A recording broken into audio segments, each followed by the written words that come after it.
Boa noite a todos. Boa noite aos nossos irmãos que nos assistem pela rede. Que a paz do Mestre esteja em nossos corações.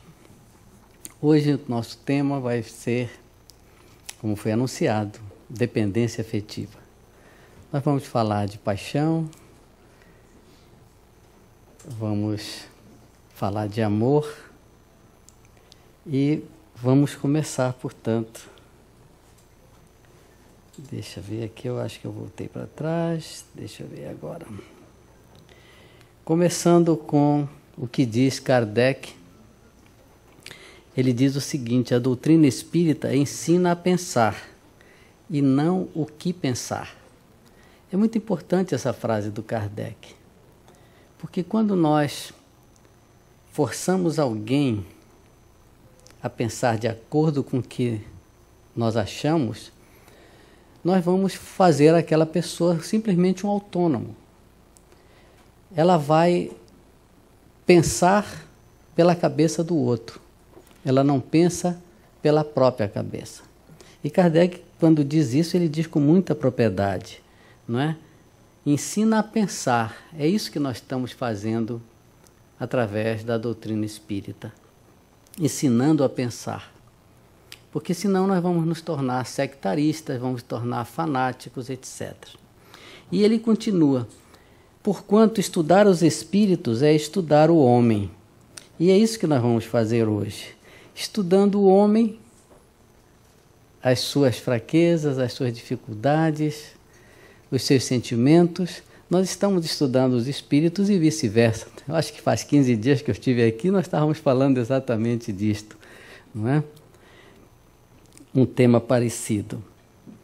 E Bezerra diz o seguinte, que há muita aridez nos corações e muito sofrimento no mundo íntimo das criaturas. Ele fala isso com muita propriedade também. Por quê? Porque nós vamos, ao longo da nossa existência, depois que entramos na puberdade, passamos para a fase adulta, etc., nós começamos a ter alguns tropeços na nossa vida, nas nossas relações. Seja ela no lar, no trabalho, e nós vamos acabando com isso, guardando aquilo dentro do nosso eu, do nosso coração, e aquilo acaba fazendo com que nós nos tornemos amargos, nos tornemos rancorosos, sem paciência. Então é muito importante nós pensarmos nisto que Kardec fala, e Bezerra também. Então, o espírito irmão José, pela psicografia de Carlos Bacelli, ele diz que a escravidão afetiva é um dos piores males que o homem pode causar ao semelhante. Escravidão afetiva ele chama. Ele vai mais além do nosso título da dependência, ele fala escravidão. Porque é muito comum nós, sem percebermos, escravizarmos o outro afetivamente. Só para nós lembrarmos as referências, pegamos de Vigiar e Orai, do irmão José, Receitas de Paz e Iluminação Interior, de Joana de Ângeles, a revista Suporte e Artigonal. Muitos de nós fomos embalados por uma canção do Brasil, que na verdade foi inspirada por uma canção americana em 68, Sentado à Beira do Caminho. Muitos de nós conhecemos esta canção do Roberto Carlos e do Erasmo, né? É uma canção romântica descrevendo, portanto, o desespero e a desesperança de um apaixonado que se encontra na beira de uma estrada, aguardando por sua amada. Essa beira de uma estrada é a vida. Então eu não peguei tudo, tirei apenas uns pedacinhos para a gente relembrar, mas alguns conhecem a canção, né? Quem não conhece essa canção? Do Roberto Carlos. Não conhece? Não? Depois eu não vou cantar aqui, mas vocês vão lembrar.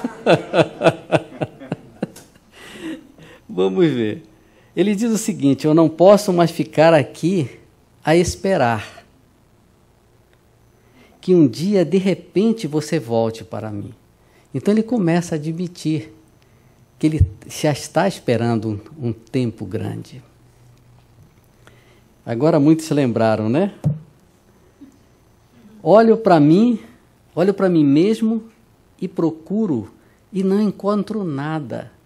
O que ele quer dizer? Ele está vazio, ele está sem nada dentro dele, porque ele olha para dentro de si e não consegue ver nada. E ele continua: sou um pobre resto de esperança à beira de uma estrada. Ele é um pobre resto de esperança à beira de uma estrada, à beira da vida. E ele diz: minha sombra me acompanha e vê que eu estou morrendo lentamente. Muitos de nós passamos por essas fases. Quando nós nos envolvemos dessa maneira doentia com alguém, nós não sabemos distinguir mais o que é o certo e o que é o errado. E aí nós vamos morrendo lentamente. E os versos continuam: só você não vê que eu não posso mais ficar aqui sozinho, esperando a vida inteira por você. Sentado à beira do caminho, ele volta. E ele diz: preciso acabar logo com isso. E a frase do meio: preciso lembrar que eu existo, que eu existo, que eu existo. O que ele quer dizer? Ele precisa se reerguer. Ele precisa sair daquele estado em que ele se encontra para poder continuar vivendo. Porque isso é fato. Nós temos muitos casos, cuidamos de casos nos centros. Tivemos casos impressionantes dessa dependência de alguém por outro alguém. Tem gente que só é feliz ou segura quando o outro está por perto. Mais ou menos é isto que a música dizia ainda agora, né? Tem uma outra frase que diz: eu não posso viver sem ela ou sem ele. Como a gente escuta isso? Não posso viver sem ele. Não posso viver sem ela. A gente usa muito esta frase. Ele ou ela é tudo para mim. A gente envolve de um jeito tal que não enxerga mais nada na nossa frente. Aquela pessoa é tudo e acabou. Quando ele liga, não consigo. Não, tem um pedaço aqui. É muito ruim essa relação, é muito ruim. Essa relação está me matando, mas eu não consigo viver sem ele. Um pedacinho lá da frase, né? Ele está morrendo lentamente e a gente ouve exatamente esta frase. Tem outra que diz: quando ele liga, não consigo dizer não. Depois, como sempre, some e fico com muita raiva por não ter dito não. Isto acontece sempre nas nossas relações, não é? E ainda, fico pensando o tempo todo nela. Quando você se envolve, você não sabe mais fazer nada. O pensamento é só para aquela pessoa que você se envolveu. Noite e dia, e você não consegue. E aí diz: não consigo me concentrar em outra coisa. Toda vez que penso em terminar, entro em pânico. Quando vai começando já a dependência, a insegurança vai batendo. E aí, esta pessoa não consegue mais fazer coisa alguma. Ela entra em verdadeiro pânico realmente. E tem outra que diz: quando ele não me telefona, tenho crises de choro, de angústia, insônia, falta ou excesso de apetite, depressão e incapacidade de me concentrar. Acontece muito, não é? Ou a pessoa come desesperadamente, ou então não come. Por quê? Porque passa toda uma dependência para o outro, como nós vamos vendo em seguida. Seria muito bom se nós pudéssemos fazer com o nosso coração como nós fazemos com as nossas máquinas, né? Com o computador. Seria ótimo que a gente pudesse deletar contato. Apertava um botãozinho, tira dali, resolveu o problema. Pum, né? Bloquear o usuário. Já pensou? Apertava um botãozinho, bloquear o usuário. Está eliminado, não resolve o problema. Ninguém ia sofrer. excluir histórico, tirava tudo da vida, né? Limpava, não, agora é tudo novo e a gente vai começar uma vida nova. Mas a gente não pode fazer isso, porque nós somos humanos, nós temos sentimentos. Então é difícil lidar com sentimentos, porque ninguém deve colocar-se completamente à mercê dos sentimentos alheios, porque a paixão é uma doença. É aquilo que nós vimos no início, que eu mostrei aqueles versos da música. Algumas pessoas, quando se relacionam, tornam-se automaticamente dependentes afetivas. Conheceu uma pessoa hoje, amanhã pronto, telefone de 5 em 5 minutos. 5 em 5 minutos. O sujeito está no banheiro, ele está no trabalho, onde ele estiver, o telefone está tocando. Começa um estado de insegurança tal em perder aquele relacionamento que nós perdemos o controle. Como eu disse, nós tivemos um caso com este exemplo que eu estou dando assim mesmo. Graças a Deus, hoje eles estão bem, já tem um neném e tal. Mas quase que não dá certo o relacionamento por isso, porque ela tinha uma dependência terrível. Ela não confiava nela e não confiava nele. Por quê?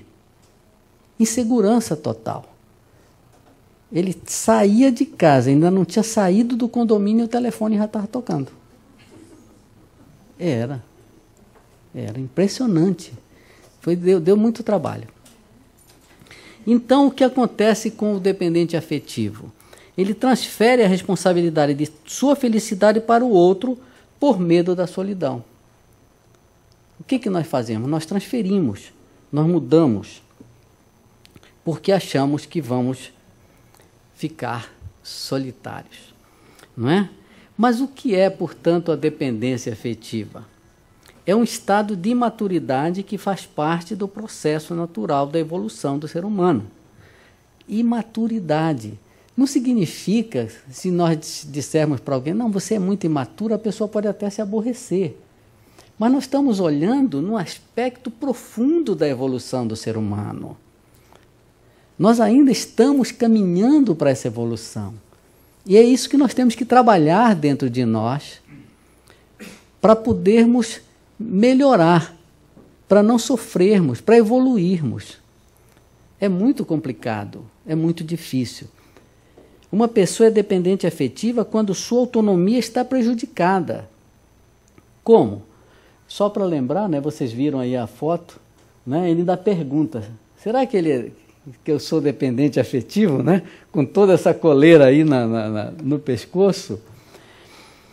Então, quando essa autonomia está prejudicada, quais são os sintomas que nós vamos detectar de imediato? Grande necessidade de aprovação. Nós precisamos que o outro aprove aquilo que a gente está fazendo. Nós não conseguimos fazer nada sem que o outro diga, não, pode fazer, vá fazer. A gente vai fazendo isso e vamos aumentando essa dependência. À medida que o tempo vai passando, nós vamos aumentando mais. Qual é o outro sintoma? Tendência de agradar sempre aos outros. Isto causa um tremendo sofrimento para a pessoa. Por quê? Porque a vontade dela fica bloqueada. Ela quer agradar o outro e faz coisas que vão totalmente contra aquilo que ela deseja, aquilo que ela quer. Mas faz porque está dependente. Outro, frustração por sentir-se forçado a fazer coisas que não quer. Complementa o que nós dissemos no primeiro item, não é? A pessoa sente uma frustração, mas acaba fazendo. Sensação incômoda de que não pode expressar seus sentimentos. Os sentimentos existem naquela pessoa, mas ela não consegue. E se o outro detecta que ele tem um dependente afetivo, o que vai acontecer? Ele vai usar isto. E é comum nós vermos nos depoimentos o que que acontece? A pessoa começa a falar, não, cala a boca, eu não quero ouvir isso agora. E a pessoa engole aquilo, vai chorar num cantinho e deixa passar e vem depois. E acaba ainda se sentindo culpado e vai pedir desculpa, porque se sentiu culpado. E na verdade a culpa era do outro. Outro item dos sintomas da dependência é que a pessoa fica incapaz de tomar as próprias decisões. Ela não consegue tomar decisões próprias. Ela fica tão dependente que ela não consegue. Essa pessoa precisa de algo ou alguém para sentir-se segura e tranquila nas mais diferentes decisões, como, por exemplo, decidir que roupa vai usar. Ela vai lá para o closet, tira um vestido vermelho, veste e vem na sala, ele está aqui, que tal, tá bom? Ele nem olhou, não, vai com aquele outro. Aí ela veste o azul, veste o róseo, e aí vai. O contrário também é verdadeiro. Ela não consegue dizer, não, eu coloquei esta roupa porque eu gosto dela, eu me sinto bem com ela e vou usar esta roupa. Mas quando você depende, você não consegue fazer isto. Que profissão escolher? É interessante, quando nós já estamos terminando as fases do preparatório para entrarmos numa universidade, a gente fica, será que eu vou ser dentista? Será que eu vou ser advogado? Será que eu vou ser médico? Será que eu vou ser veterinário? Porque as criancinhas todas querem ser veterinárias, né? Não tem essa. Elas, com pouca idade, é veterinária. Aí depois vai mudando, é claro. Mas quando esta pessoa já começa a ter esta dependência, ela não consegue se decidir. Ela fica esperando. Eu tive um professor de matemática que ele perdeu mais de 10 anos da vida dele porque o pai o obrigou a fazer direito. Queria um filho advogado. E ele, dependente do pai, para fazer à vontade, fez advocacia, foram 6, 7 anos, nunca exerceu.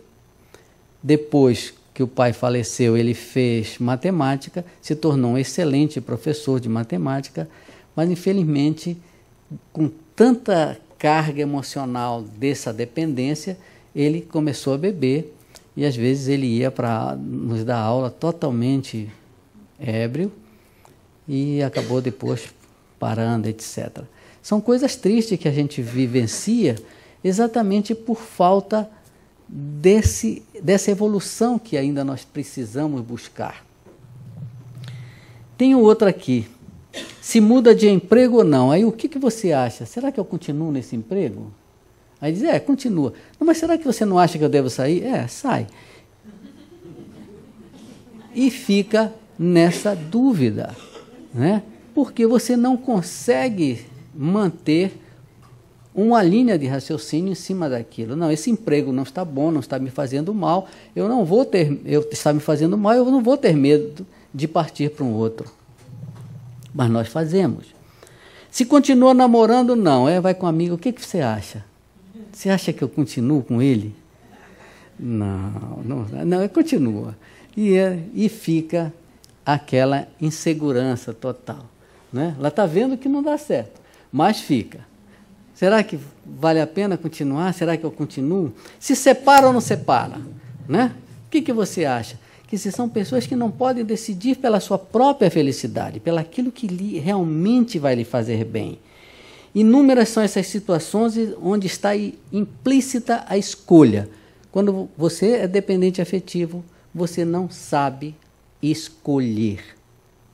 Como você não sabe escolher, está também outro item, dizer não. Você não consegue dizer não. Você sempre vai dizer sim porque você quer agradar. Você está dependente. Desculpa. Mas existem também duas faces da mesma moeda. Existem pessoas que ficam apavoradas por se tornarem algum dia dependentes. Isso também é doença, né? Elas lutam contra isso e algumas vezes tornam-se onipotentes, distantes e acabam sozinhas. Porque tem que existir relacionamento. Nós fomos criados para nos relacionarmos. Mas nós temos que nos relacionarmos com liberdade. Nós não podemos nos tornar dependentes um do outro. Portanto, essas pessoas que não querem ser dependentes acabam confundindo individualidade com solidão, abandono e rejeição. Quanto maior for nossa capacidade de vivermos bem sozinhos, mais preparados estaremos para a convivência com o outro. É algo que nós temos que aprender, porque tem pessoas que não conseguem viver sozinhas. Se forem passar uma temporada num apartamento sozinho e tal, entram em pânico, aí tem aqueles problemas que nós já falamos, das síndromes do pânico, etc. Por quê? Por causa tudo está relacionado com esse nosso evoluir. Se você tem uma segurança, você consegue ter essa segurança dentro de você, e consegue dizer, não, eu vivo sozinho, eu consigo viver sozinho, vai ser muito fácil para você viver com outro alguém. Pedir opinião de alguém não nos torna dependente afetivo, é claro. Você vai comprar uma roupa ou vai comprar alguma outra coisa. Fulano, o que você acha dessa sandália? Esse sapato está bom? É normal. Apesar de que a pessoa diga, pode ser, acho que sim, mas se ela não gosta, ela vai fazer a vontade dela. É normal pedir uma opinião, mas você tem que seguir a sua vontade. Não conseguimos seguir, portanto, a diferença está quando dependemos dessa opinião. Aqui está a grande diferença. Se a gente depende da opinião do outro, nós já somos dependente afetivo. Portanto, não conseguimos seguir nosso desejo se ele não for aprovado. Se ele não for aprovado, nós não vamos fazer. E isto não é só num relacionamento de um casal, de um homem e de uma mulher. Não. Em qualquer relacionamento, na criação dos nossos filhos, nós fazemos muito isso. Nós não sabemos trabalhar com a vontade da criança que está com 10, 12 anos. Nós temos que achar meios para não dizer um não abrupto, como nós costumamos fazer, e buscar uma maneira de contornar essa situação para que aquela criança ela comece a formar uma personalidade sólida, segura, sem medo. Opa, bati aqui alguma coisa. O que foi que houve aqui? Deixa eu ver o que aconteceu aqui. Voltou. E a gente deixa passar essas oportunidades. Hoje nós vivemos uma situação muito complexa em relação ao tempo, a falta de tempo. Nós achamos que não temos tempo para nada. E o que acontece? Nós estamos conversando com nossos filhos, clicando no computador, no nosso telefone, ao mesmo tempo. A criança está falando, pai, isso assim, é isso mesmo. Tá? Ele não ouviu, ele não prestou atenção. Mais tarde, se ele vai se arrepender, é um problema mais sério. Por quê? Nós achamos que nós não temos mais tempo para isso. E nós estamos tão envolvidos com as máquinas que o relacionamento está ficando em segundo plano. Existe a comparação da dependência afetiva como uma muleta. Nós fazemos da dependência uma muleta. Ela ocupa aquele espaço vazio. Sem a muleta, toma-se um tombo atrás do outro. Por quê? Porque algumas pessoas fazem de outras o centro de sua atenção. Nós já vimos muito isso. Ela vive em função daquele outro, seja o homem ou seja a mulher. É só aquele que pode resolver tudo. E é interessante que não precisa muito tempo, como eu disse há pouco. Basta que você comece um relacionamento no sábado, na segunda já está dependente totalmente do outro. E por que isso acontece? Porque algumas pessoas, portanto, fazem do outro o centro de suas atenções, quando o ausente não tem a quem entregar-se. Existe uma frase num centro de terapia em Bangkok, na Tailândia, que diz o seguinte, que o apego é a muleta preferida do medo, um calmante com perigosas contraindicações. O que ele quer dizer isso? Que nós vamos criando um medo de assumirmos a nossa vida, de vivermos por nossas próprias pernas e vamos passando isso para a nossa muleta. A muleta que vai nos acompanhando. Mas como superar isso tudo? Reconhecer que se trata de uma doença, como nós falamos no início. É o primeiro passo. Quando nós reconhecemos que precisamos de ajuda, que estamos realmente doentes, começa aí o primeiro trabalho para nós sairmos dessa dependência. Por quê? Porque a dependência é um transtorno emocional grave que traz muito sofrimento para a pessoa. O segundo item, buscar ajuda. Sozinho, dificilmente alguém consegue vencer o problema. Quando você admite que você está com problema, você pede ajuda para alguém. Seja no terapeuta, seja na casa espírita, seja na igreja que você frequenta, enfim, você deve buscar o aconselhamento para você conseguir sair daquele estado em que você se encontra. Força de vontade e desejo de superar o problema é outro item. Se nós temos força de vontade e desejo de superar o problema, nós vamos superar. Enfrentar também a situação. A gente tem que começar a trabalhar dentro de nós para enfrentar o problema. Dar atenção a si mesmo. Lembra da música lá, da frase? Eu preciso lembrar que eu existo. É isso que ele está dizendo. Dar atenção a si. E muitas vezes nós deixamos de dar atenção a nós mesmos. Quando nós nos tornamos dependentes afetivos, nós enxergamos só o outro.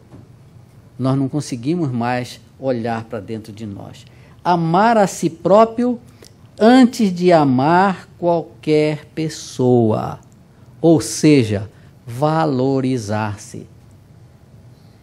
Valorizar-se não significa você ser egoísta, ser metido. Não, não é isso. Valorizar-se é você viver em função de princípios éticos que não só a doutrina, mas nós aprendemos isto nas nossas famílias, etc. Importante, portanto, que nós nos valorizemos. Porque dependência não é amor, é egoísmo. Não só de quem é dependente, como de quem faz o outro dependente. Sacrifícios não seguram ninguém quando estas não querem ficar, ou seja, quando querem realmente se separar. Jogar para o alto uma carreira, como muitas vezes as pessoas fazem, começa um relacionamento, aí aquela pessoa estava pretendendo cursar uma faculdade, fazer um estudo, aí começou, ele já não quer mais que ela vá para a aula, ou ele é o contrário também, ela não quer que ele vá, e começa logo essa dependência, e a pessoa achando que está fazendo um bem para si, está fazendo um grande mal. E joga muitas vezes uma carreira para o alto, estudo, a família também. Quantas vezes a família é jogada para o alto por causa de uma dependência? E quem mais sofre com isso é a mãe, porque ela tenta, num primeiro momento, dissuadir a filha. Olha, esse relacionamento não dá certo, você está sendo usada dessa maneira, desce, ou o contrário. Quando eu falo de um lado, eu estou também falando de outro. E aí a primeira a sofrer é a mãe, porque a filha passa aceitar o que o outro estranho diz, estranho, porque está começando num relacionamento, e deixa de lado os ensinamentos da mãe. Vai, com o passar do tempo, tropeça, mas o colo da mãe está ali, pronto, não é? Para tê-lo de volta, para abraçá-lo de volta. Portanto, se o parceiro tiver que ir embora, ele irá, porque muitas vezes o relacionamento pesado também é um sacrifício do qual ele quer se livrar. Certos sacrifícios são normais, quando no começo ainda de uma relação, é lógico. Porém, à medida que o tempo passa e o casal vai se conhecendo melhor, a tendência é se sentirem mais seguros em relação ao outro. Aceitar qualidades com humildade e defeitos com naturalidade. Muitas vezes nós temos certas qualidades e queremos deixar isso em evidência, em primeiro plano. Não é correto, porque nós temos que também ter humildade em relação às nossas qualidades. E os defeitos com naturalidade. Nós estamos cansados de ouvir aqui, né, que nós não somos perfeitos. Todos nós temos defeito. Agora é muito difícil conciliar isso. Porque quando nós estamos começando um relacionamento, ainda não aparecem esses defeitos. Mas à medida que o tempo vai passando, começa a aparecer. Vai aparecendo um pontinho ali, outro pontinho acolá. E se nós não aceitarmos esses defeitos, ou com muito jeito tentarmos corrigir, nós acabamos com um relacionamento que muitas vezes poderia ser muito bom.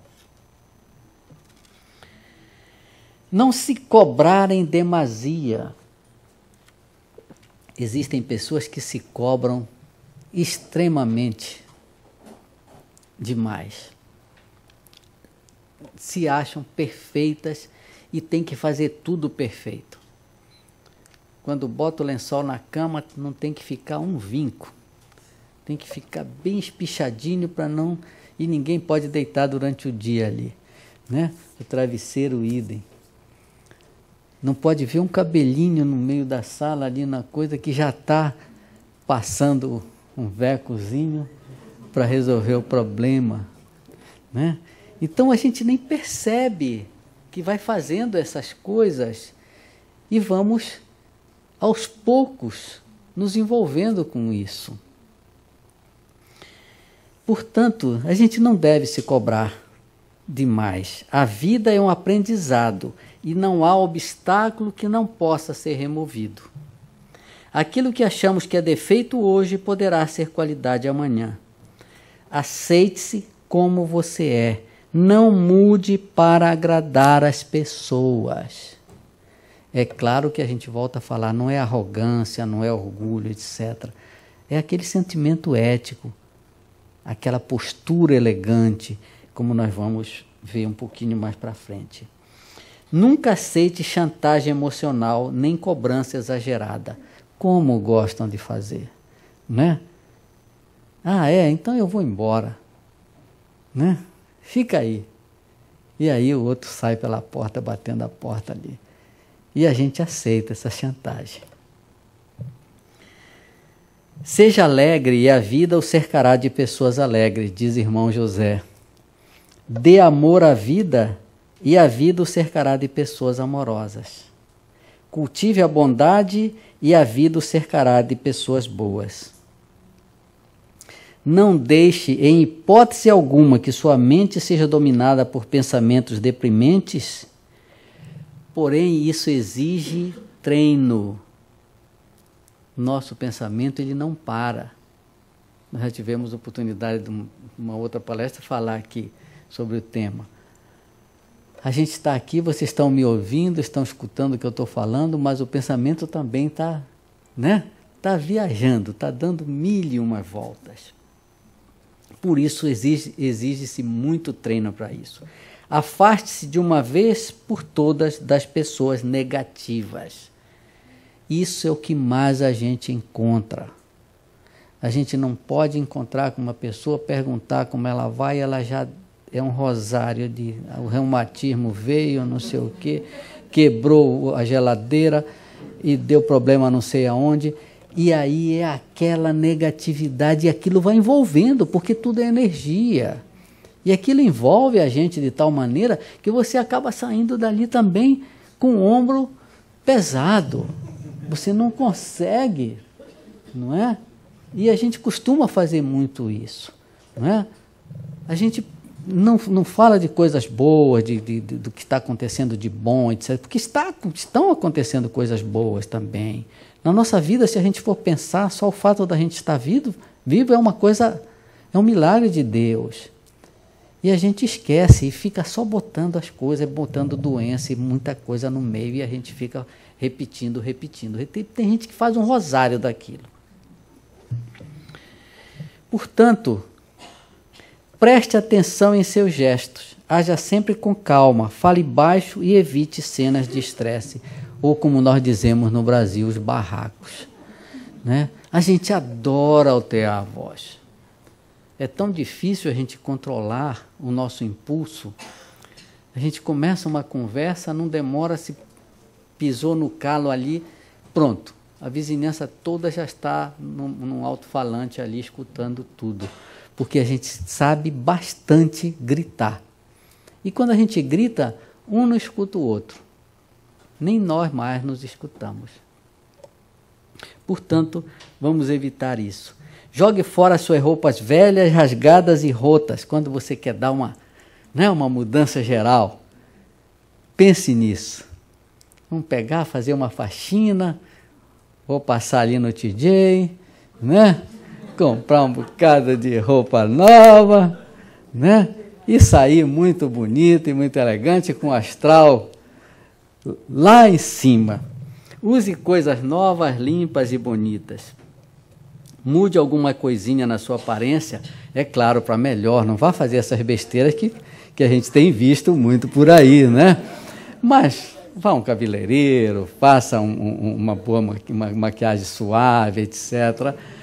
Isso é muito importante porque levanta a nossa autoestima. A gente precisa disso, a gente precisa estar sempre com essa estima elevada, porque senão qualquer coisinha nos abate, qualquer coisinha nos joga lá para baixo. Portanto, estar presente na vida de alguém não significa ficar grudado como um adesivo, mas fazer sua presença ser notada mesmo à distância.